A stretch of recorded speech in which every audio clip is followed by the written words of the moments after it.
c'est Christelle, j'ai Hashimoto depuis, je sais que j'ai Hashimoto depuis octobre 2025.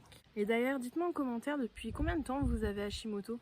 Pour moi, ça n'a pas commencé le jour où on m'a dit Hashimoto. Avec le recul, je pense qu'il y a bien des années en arrière où je me sentais vraiment pas bien. Fatiguée, grosse fatigue. Je sentais que c'était pas fatigue, pas dormir, c'était bizarre. J'ai pris énormément de poids, j'ai dû prendre 30 kilos en 3 ans, c'est énorme. Brouillard mental, tout ça, j'étais assistante de direction, j'ai dû arrêter. J'y arrivais pas tout simplement, j'y arrivais plus. Pendant longtemps, forcément, j'ai cherché des explications partout. Alors j'ai trouvé tout et son contraire. Je m'étais arrêtée en juillet déjà. Et donc on m'a donné des antidépresseurs parce qu'on pensait que j'étais dépressive. Finalement, une remplaçante m'a ordonné une prise de sang. TSH, donc thyroïde, et bingo. J'avais une TSH à 7,45 je crois. J'ai fait une échographie pour voir où en était ma thyroïde et puis bingo, Hashimoto, elle était atrophiée un peu. J'étais rassurée de savoir ce que j'avais. Je savais que j'avais quelque chose. J'étais même contente en sortant du médecin. Sauf qu'après je me suis dit c'est quoi finalement, parce que personne m'a expliqué ce que c'était. Tu prends donc le lévothyrox et tout ira bien.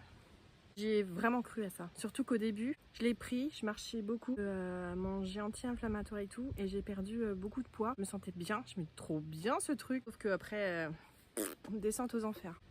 Donc je pense que le manque d'hormones thyroïdiennes a fait que j'ai été en hyperthyroïdie au début, et pour passer en hypo après, et que ça me lâche plus. Je me suis posé mille et une questions, j'étais complètement dans le flou. Totalement seule et perdue. Moi, on m'a dit que c'était rien, qu'il y en avait beaucoup qui avaient ça et que ça allait passer avec le traitement, quoi. Pas du tout. Et dans ma tête, on a trouvé ce que j'ai un traitement, maintenant ça va aller mieux. Sauf que ça n'a pas été aussi linéaire. Donc il y a eu les changements de dosage, les périodes où ça allait mieux, celles où certains symptômes reviennent, disparaissent. Au fur et à mesure des mois, j'avais une liste de symptômes, mais je me demandais si c'était vraiment Hashimoto qui faisait tout ça. En même temps, la thyroïde, elle gère tellement de systèmes dans notre corps. C'est cohérent finalement.